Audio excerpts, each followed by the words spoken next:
Hello, welcome to Tea and Reflections. I do find tea is just brilliant for thinking about life and reflecting. And I've been thinking this week about the way in which in my earlier life I used to be so sure and certain about everything. I was so sure I was right and that my beliefs were right. And I had all these categories in life. All of life was divided up into right and wrong, Christian and non-Christian, sacred and secular. And I'm ashamed to tell you, I used to write off categories of people because I decided in my opinionated, blinkered way that there was something wrong with them, or that I didn't agree with them in some way or whatever. And I wrote off, or I limited myself. There were whole areas of life I didn't explore because I thought that they were wrong. An example would be, I used to think yoga was wrong. I thought it was, associated with Hinduism and therefore it was dangerous in some way.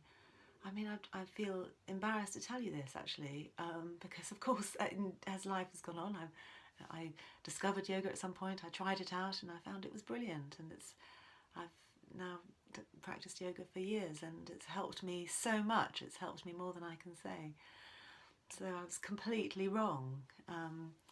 And I also have found, as life has gone on, I've always been interested in people, and when I've connected deeply with somebody, I've discovered that often it's somebody who I've been surprised to discover that they're not who I thought that they were, and I've had to rewrite my map of life in so many ways.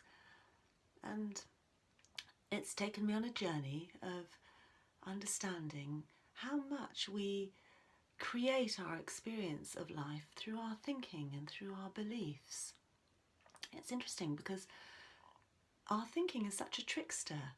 It makes us, we think, consciousness makes our thinking so real to us that we think that what we think about life is what life is. We think that that is the reality, and we think that life is impacting us directly.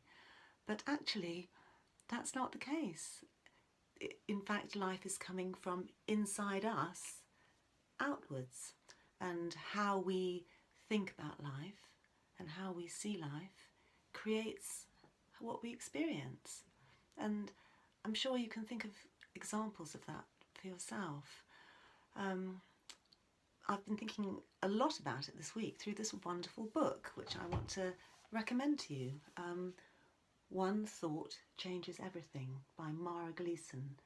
It's just come out this week. You can get it on Amazon, and I just totally recommend it. She expresses beautifully this journey that I feel that I'm on at the moment, of understanding that there is the thoughts that we have in our heads, which are all the things that we think we know, based on our past experiences and our past beliefs and our memories. And if we stay in that world all the time of what is known and what we think we're certain of, we will never open ourselves to the potential of creative new thought. We'll just be blinkered, and everything that we see and experience in life will come through the filter of our thinking.